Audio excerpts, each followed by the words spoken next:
Адал азамат мемлекет тірегі.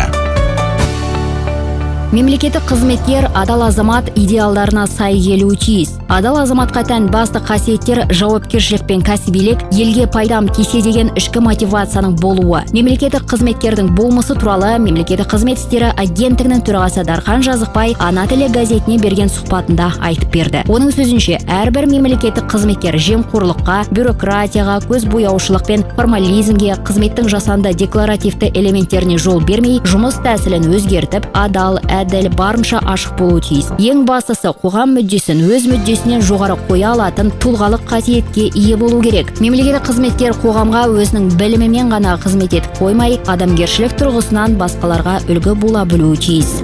Мемлекет басшысының жарлығымен мемлекеттік қызметті дамытудың 2024-2029 жылдарға арналған тұжырымдамасы бекітілді. Тұжырымдама адам мемлекет үшін емес, мемлекет адам үшін деген іргелі қағида негізге алынып жасалды. 2019 жылы мемлекет басшысының бастамасымен президенттік жастар кадр резервін қалыптастыру жұмыстары басталды. Резервті қалыптастырудағы басты мақсат көкірегі ояу, көзі ашық жастарды мемлекеттік басқаруға тарту, мемлекеттік аппарат жұмысына жаңа серпін беру, жастар үшін ашық және тиімді әлеуметтік лифт құру. Бүгінге дейін резервке қабылдауға 3 іріктеу өтті. Жобаға қатысуға 60 мыңнан астам азамат қызығушылық танытты. 3 іріктеу қорытындысы бойынша резервке 400 адам қабылданды.